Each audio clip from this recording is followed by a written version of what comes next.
Hello, everybody out there in YouTube. We are the Middle Age Guys, and we are going to be continuing our reviews for all of the episodes of Young Justice going all the way through.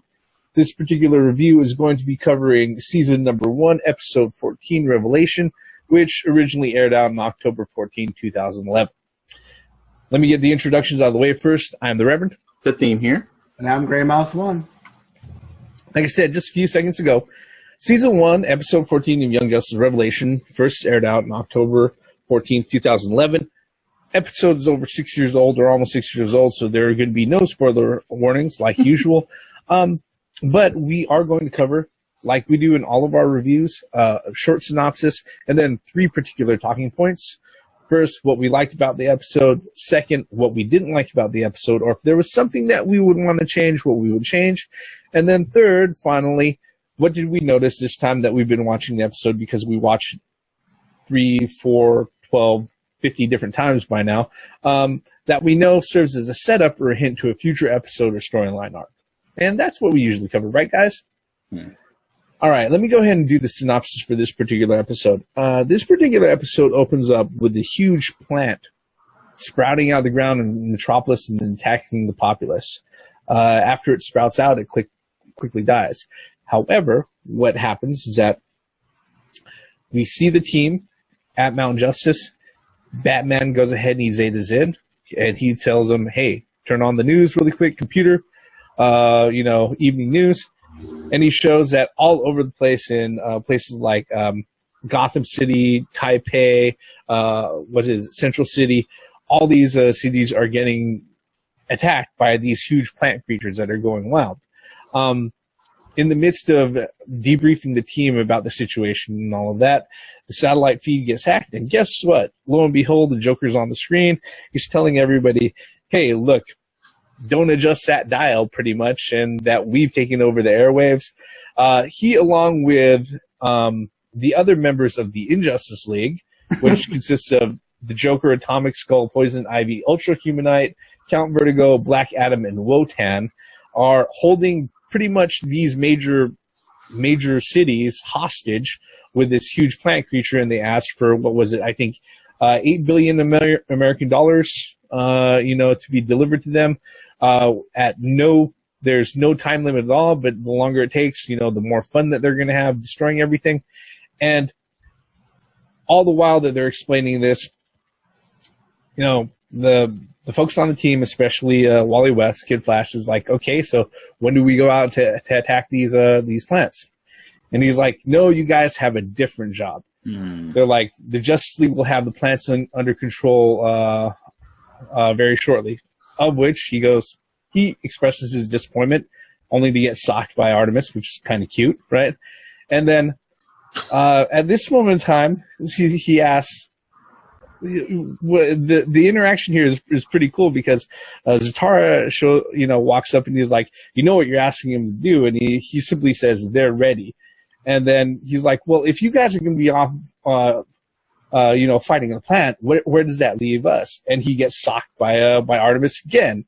And she's like, hello, Wally.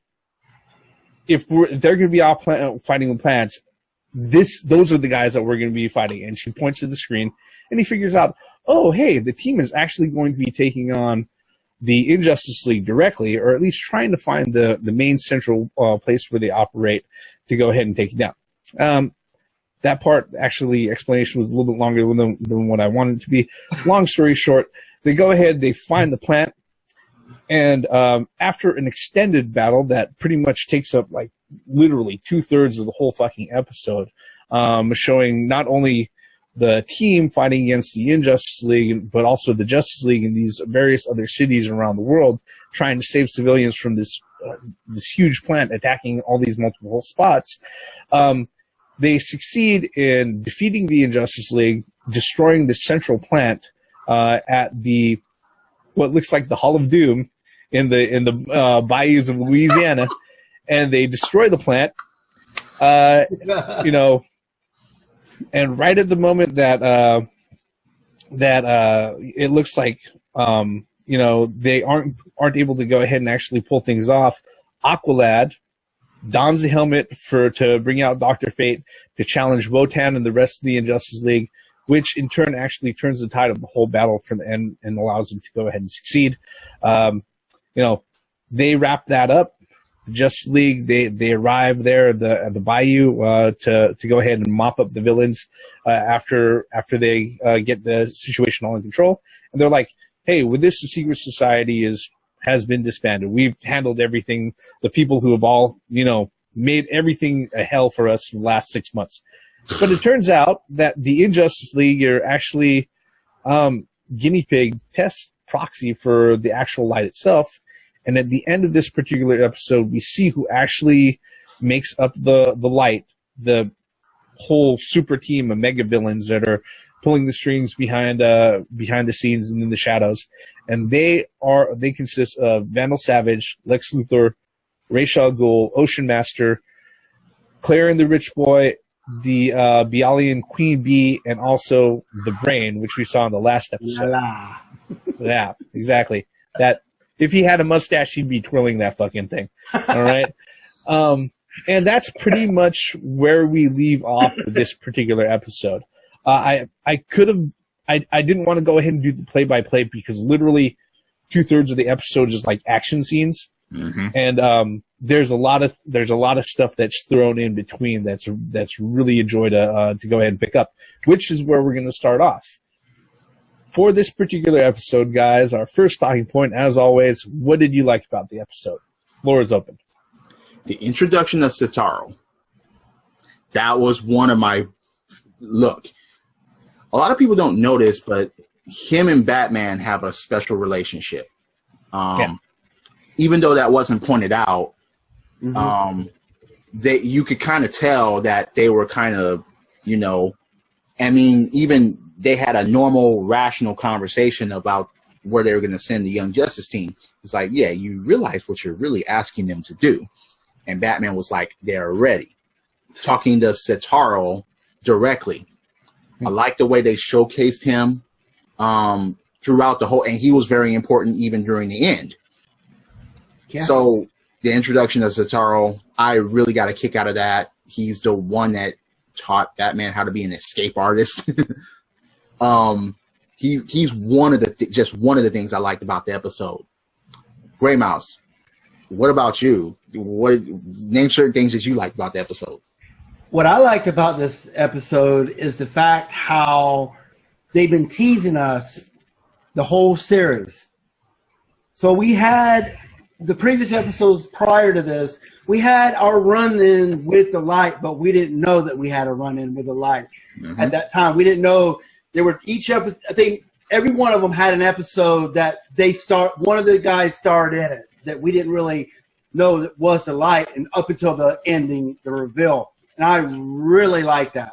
I really like that. It's just great fucking storytelling. Just straight up. Just straight fucking having that shit on a fucking board and figuring it out from the word go. Yes, I love that. I love the Injustice League. I love the character that they picked for that. You couldn't have picked the better characters. It was just great. And the fact that they took the fall for what the Justice League thinks was the puppet behind the scenes, but it really wasn't. So, I think it was Vandal Savage at the end saying that we can move forward now because, that is off of us now. They think that the Justice League thinks that they got us. So now we can move on to bigger and better things. That's the main things that I really liked about this. I left a lot open, Reverend. Yeah, there's actually this one, just like this one is actually another really big setup episode, just like the last two episodes. And again, they're hiding a lot of the deeper setup points and stuff like that with a lot of action scenes. Okay, with this particular one, that's actually, there's a lot of things that are sprinkled in there, which we're going to go ahead and we're going to touch on the third point, and that I'm going to go ahead and expand on that. But for this particular episode, if you are just like the Terrors episode, if you're big on name dropping and stuff like that, you have all of the members of the Injustice League, which we named off, all of the members of Light, which we named off. For the heroes that are showing up, we had, let's see here. Yeah, there was a bunch of them. There was Batman, Zatara, Dr. Fate, Captain Atom, Superman, Martian Manhunter. Also for the other heroes that showed up out of the blue to go ahead and help people out, we also have Guy Gardner, Plastic Man, Icon, Rocket. And also on an off note, I think I know where Jared Leto got his inspiration for his Joker with this particular episode. All right, because Joker was running around with a pretty fly sports jacket, and he had the fucking pimp, zoot suit chain going on with his wallet and on his belt and shit like that. Like I said, maybe it's me reaching, but looking at how things go, and if we go ahead and we compare the things, I don't think this particular Joker is that far off. Okay, but yeah, that's pretty much a lot of stuff that I did like. Like I said, the other things that I did like, I'm actually going to cover more on point number 3. But that really kind of brings us to point number 2. What in this episode did you not like, or if you had a choice when you noticed it, what would you change? Ooh, this is going way too far as being a nitpicky section, because there's not much that I would change about this episode, except for maybe certain people, like interactions or not speaking or whatever. Yeah, I only got one major problem, and it's nitpicky as hell. Okay. When Joker first appeared on the screen and he knocked on I wanted Batman to look and say, Joker. That was the only fucking thing that was missing for me. I mean, maybe that was just the hidden Bat fan in me. Yeah. That wanted that so bad that he should have looked at the screen and like the eyes would have been went Joker. That would have capped off all of that, because Batman and Joker, I mean, come on. But Gray Mouse, what about you? What was what you didn't like? Yeah, some of the things I didn't like was that some of the Injustice League members, they didn't get much of a part. For an example, Atomic Skull, I mean, all he did was provided the power to electricity, right? I just like to see his powers a little bit, after the Young Justice, after those guys, kill the plant. I like to see him more involved in that final fight. You don't really see, I mean, you see some, but I like to see more of his powers displayed. And then I think Black Adam as well. I think he was just a muscle, pretty much what he was. And I would like to have seen a little bit better interactions. Although Captain, isn't he the art villain of Captain Marvel? Yes. I would like to, after when the Justice League actually came, I would like to see a little interaction just because he's there. It would have been nice to have a little, interaction between them. Like you said, God of, oh my God, dude, Wu-Tan and got Fate. Dr. Fate, yeah. Wu-Tan, Fate, and actually Sataro is a part of that too. Correct. Yeah. Correct. And I like to see a little bit of Count Vertigo. I mean, I thought that he actually did pretty good because that guy just about paralyzed the whole Young Justice. I mean, pretty much, with his power. Yeah. But anyway, that's just nitpicking, But certain characters, like you said, the Joker and the Batman, there was no interaction and I was like, wait a minute. I mean, the Joker's not to be outdone with his freaking venom, But I'm just saying, there could have been. You had some art villains that were, that are enemies that are. Yeah, I just wish you could have expanded it out a little bit more. They could shorten the fight a little bit more, or something to have more interactions with, yin and yang, because there's so many matchups on there. It really was, and all we got was Fate and Wotan. I was like, come on, man.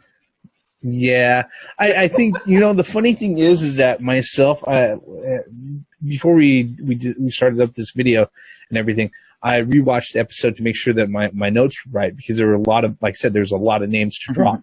But one of the things, the only thing that I really didn't like, the one thing that really sticks out like a sore thumb to me, comes down to character interactions, just like what you guys were saying. You know, maybe we're expecting a little bit more from some of the characters that we know and everything, but there is one particular line, it just sticks out like a sore thumb. And I think maybe they're like, okay, we got the voice actor to go ahead and do this. He's only here for this fucking episode. We're not going to call him in to re-record the line and ADR it, you know, later. But it really stuck out, because what happens is that when Aqualad finally puts on the helmet of Dr. Fate, and Dr. Fate faces off with Wotan, Dr. Fate says, "Wotan, you are mine," right? And that's what he says to him. Well, right afterwards, the Joker imitates his line, Robin. you know, toward Robin. But what he says is, "Wonder Boy, you are mine." And I'm like, Wonder Boy? Yeah. Doesn't he mean Boy Wonder, or Robin? Who the fuck is Wonder Boy? And like I said, the only thing that makes sense to me for that particular line is that, guess what? You know, Joker is great of a character that he is. He only shows up in Young Justice once for this particular episode, all right? And they probably already had the line recorded and everything else, and the voice actor wasn't able to come back in for a second session just to redo that line or to go ahead and ADR it. And yeah, that right there, it stuck out. I was like, no, and the thing is that I remember that from the first time I saw this fucking episode. Yeah. And when I watched it again 2 days ago, just knowing that we are going to go ahead and do this, it stuck out to me, and then it did again. Yeah, I didn't realize how much it bugged me, but it just, it really bugs me. With me, it didn't really bug me, because I felt that was the Joker being the Joker. Yeah, a joke. But I can see where the Reverend. But yeah, I thought it was. I understand where you're coming from, but I took it as a knock. You know, a Joker being the Joker. You know, and then maybe he should have said Boy Blunder.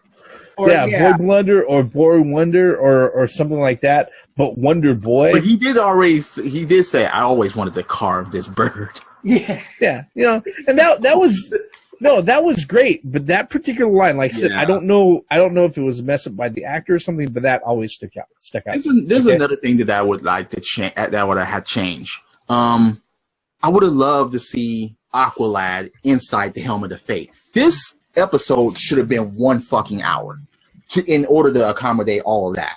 But but because, you know, Kid Flash was upset at the end. He's like, "What were you thinking? You know, Cowder is going to be trapped inside Dr. Fate forever." And then next thing you know, he takes the helmet off. He's like, "He let you go?" He's like, "He almost did not." He's like, "But, you know, Kent Nelson, you know, he says hi right away." And I was like, I wonder what that interaction was like between Aqualad, Dr. Fate, and Kent Nelson.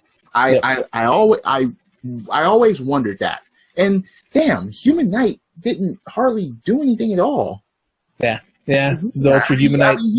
He should have been talking intellectually all fucking episode. But again, this episode would have been like at least an hour long. Yeah, I think with this particular one, considering what I brought up and considering like what everybody else has said, I think they got to the point where they're like, all right, we only have a certain number of voice actors here to go ahead and take care of this particular episode. Losses. And it's only going to be 22 running minutes anyway, so let's just go ahead and handle what we can. But it was still a great episode, though. What they presented. But it was just, I mean, like I said, it's nitpicky.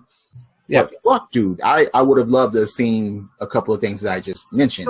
So if we were to sum up like what we hated about or didn't like about it, it would be just character interaction would probably be numero uno on that list. I mean, this is what pretty much all of us said. Not quite that.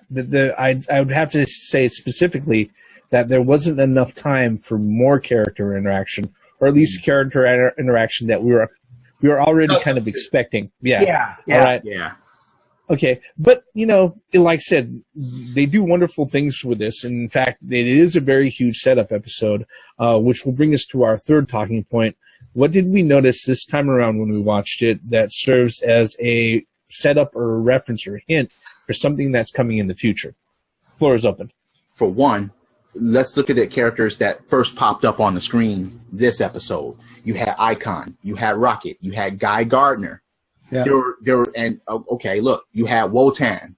Mm-hmm. Most of these motherfuckers are coming back. Or even, wait, this is the first and last episode that Joker and Poison Ivy are going to be in, right? Yeah, you don't see Poison Ivy again. I don't even think you don't see Black Adam there. You don't see Black Adam or Atomic Skull. Yeah, those you don't see those guys no more. But again, fuck. You see all these characters, good guys and bad guys, appear, and they're going to be, some of them are going to be showing up later on. Yep. For me, I would say almost the same context as what the theme was saying. I would have, although we know the series is old, way back, I think, 6 years old now. It would have been really nice to see a couple more episodes on the Injustice League. It would have been really nice to see those characters brought back with some storyline attached to it. But I know that was a placeholder to move the plot of the overall season 1 forward with revealing who the Light is. So yeah, I mean, I would think that I would have really liked to see the Injustice League, either that or the Joker again, the Atomic Skull. I would like to see those characters again. Maybe not as the Injustice League, but individually or whatever. And then also, like you said, you've seen Guy Garner, you've seen, we'll see Stewart. We'll see a lot of the green. Actually, we'll see both Green Lanterns on the same screen, in the future. So something's big is coming. You could tell just by the characters, the enormity of how many characters are being presented. And it seems like as the episodes move forward, I mean, the previous one, what was it, Alpha Male? The previous one was like, we had a whole shitload of characters in that one. And now this one, it's like another 10 times as much. So we're building up to something, and you could tell. Yep. I think with this particular one, where the episode really gets really kind of intricate and really gets really kind of deep, is that when you have the guest starring heroes showing up to help out Justice League, in particular, folks like Guy Gardner, Plastic Man, Icon, Rocket. Yeah. These are all names that come up again in the Agendas episode, which is probably my favorite fucking episode of season 1. All right. All of them, this particular episode has direct impact with shit that goes down with Agendas. All right. That's one of the things that definitely has very deep roots. It solidly sets that up. The other thing that it sets up is that, look, like Grey Mouse had mentioned earlier, we had seen all of the members of the Light in other individual episodes. This is the first time we have all the motherfuckers in the same goddamn room. All right. Proving that, okay, secret society of supervillains, all right, or whatever Batman called them or whatnot, the Injustice League, they are not. Yes, they had the Hall of Doom, which was great, and I loved that for the fact that it came straight out of the fucking Super Friends, all right? But yeah, the whole thing with that is that we see the Light, in their full glory, stepping out, saying, hey, this is all of us here, all right? So yeah, definitely a lot of setup when it comes to that. Like I said, especially for the Agendas episode, which is episode number 22. That definitely really, really cool. All right. Is there anything else we wanted to go ahead and add on the pile? I want to add some stuff on the pile, especially the Light. Do you realize that I think 4 out of the 7 Light members are genius intellect? Yeah. I mean, you have like the greatest masterminds of the DC villains, pretty much. Exactly. That's what I find. What I find very interesting Anyway, no, but yeah, I find that very interesting about that. I mean, and it shows too at the plots that they do further on. As it sets it up, the next episode and the next and the next and the next. But absolutely, I think this is one of the better ones. But as you just pointed out with the light, I'm going to add to that. Look at as far as the intellect, but look at the fucking mystical points. Oh yeah. I mean, you have Clarion, Vandal Savage, those two alone, and then Ra's al Ghul. Ra's al Ghul, yeah. It's like, whoa, you got these motherfuckers that have been around and alive and has been part of mystical arts for a very, very fucking long time. Those three alone are just immediate dangers to everything. Yep. And then everything. One thing that we keep forgetting too is what about Ocean Master? Yep. Well, you see, I think this is one of the only times you see him. Yeah. Yeah. Yeah. Because usually, as far as it goes, when it taking care of the folks or taking care of the things that happen in Atlantis, usually you see the Black Manta doing a lot of the dirty work. All right. Yeah. But it turns out, we find out that Black Manta isn't a member of the Light. Yeah. He's just doing dirty work for fucking Ocean Master. Yeah.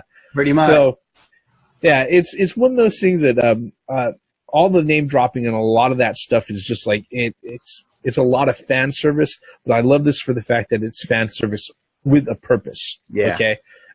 We can sit there, we can geek out, we can have our nerdgasms, but since we're at the vantage point that yes, we've seen this whole series and everything multiple times, we see that yes, this is actually working towards something that's really, really good overall. Okay. Let's go ahead and let's bring this one up to a close, all right? Like we usually do with every particular episode, on a scale of yay, nay, or meh, let's go ahead and give our final thoughts. Floor is open, guys. Hell yeah. Hell yes. This episode provided us with a lot, even in the limited amount of time that they had. They set up shit. They dealt with shit. There was a lot of action, and there was a lot of team interaction with the team. And they even fended off some super villains. Of course, they needed help from the League at the end, but they held their own to a point. Yeah. I mean, so hell yes. Watch this episode. It opens the doors to a lot. Yep. I will agree with hell yeah. It was definitely a door opening for future events. Also, it kind of also carried on the subtle things of, Wally and Artemis's relationship is starting to develop. Like at the very beginning, Robin was talking. Those two are Aqualad. Yeah. Those two are a couple, right? And then when Kid Flash and Artemis walked up, but they don't know, or something along those lines. Yeah, should we tell them? Like, no. No, it's not our place. Not our place. So they even in all the crap that went on during this episode, they threw that in. And what we keep forgetting is that these guys, we've bitched a lot of times on this. These guys are teenagers. And like the theme said earlier, there was a lot of whipping ass. They actually held their own up to a point, and then they needed the Justice League to come in and help. I mean, they got their ass beat. They were on the brink of losing. But just the fact that all the payoff from all the episodes up until episode 14, there was a great payoff with the revelation of the Light. Slurring here. And the fact that, they've been dropping hints throughout all the other episodes of who the Light are. Now we get a confirmation of who the Light is. Yeah. So, hells yeah. Watch this episode. Yeah, I would have to agree unanimously. This one's a yay for me. Here's the great thing about us doing these particular reviews. A few episodes back, I believe it was episode number, I think it was either Bereft or Downtime, I said that it was a near perfect episode. This particular one, I gotta say, is, except for that one fucking line that bugs me. All right, this is about as perfect of an this is about as perfect as an episode as you can get. Because the thing is that all of us agree that this particular episode they could have easily made into 2 or 3 fucking episodes, and it probably would have worked out really fucking good. Oh, yeah. All right. So if that's not the definition of wanting more, I don't know what the fuck that is, really. Yeah. Okay. So yeah, this particular episode is definitely probably one of the best episodes that they've done so far. And guess what? In its essence, it's a setup episode. All right. It's not the climax to anything. Right. It's not like, it's setup is what it is. And, but it does it so masterfully that it's like, wow, there's a lot to appreciate here. When it comes to the episode, okay, and it comes to the development of the team and everything else, it could all be summed up in one fucking line that Batman said right at the very beginning. They're ready. They're ready. Okay. Yes. And when it comes to them, like I said, it's an big fucking set of action sequences for 2/3 of the whole fucking episode, all right? Where at the end, yes, they had to rely on plan B. But Aqualad knew to go ahead and plan for something just in case shit went really, really wrong. All right, so he went ahead and he had that. And it's funny because it's funny because you say that will come again. Yeah, yeah. And the particular Plan B will come again, but it will be under different situations. Yeah, but as far as it goes, it really did prove. Not only did you have this team that went ahead and developed up all the way through the last 13 episodes or last 12 episodes or whatnot, that no, these are no longer the green newbies that were, having a problem with Mr. Twister in episode number 3. Yeah. Well, and these are no longer the sidekicks. Yeah, these are no longer the sidekicks. This is their own team. Relying on their mentors 100% of the time. They actually functioned as a team. That's what's so beautiful about what you just said, Reverend, was that this was a setup episode, and in its rightful right, it's a payoff episode as well. If you've been following up until this, 1 through 13, you get your big payoff, the big revelation, and then it's just going to go forward and get better and better and better. Yeah, and it's one of the things that, like I said, maybe it's part of the fact that we've seen these particular episodes multiple times, but it's one of the things that I've actually grown to appreciate, especially now that I'm looking at these episodes a little bit closer than I did like the first few times I watched them. But that's pretty much going to sum up where we're at with this particular review. Like we always say, like I always say, like we always say. If you've come up to this point so far and you follow us all the way in the end, thank you very much. But what we really want to know, you've heard our thoughts. We want to know your thoughts. You can tell us by leaving us a comment below. While you're at it, if you really liked our review, and you go ahead and mash on that like button. And if you really like what we do here with the videos we go ahead and put out, whether it be reviews, video games, movies, or other random stuff, if you want to stick around, you want to know when we put out new stuff, hit subscribe and turn on those notifications there. With that, we're going to go ahead and wrap up our thoughts on Season 1, Episode 14 of Young Justice, entitled Revelation, right here. I'm the Reverend. The Theme here. And I'm Grey Mouse 1. All forms of entertainment has the right to exist, even if you don't like it, and we definitely love some Young Justice. Credits.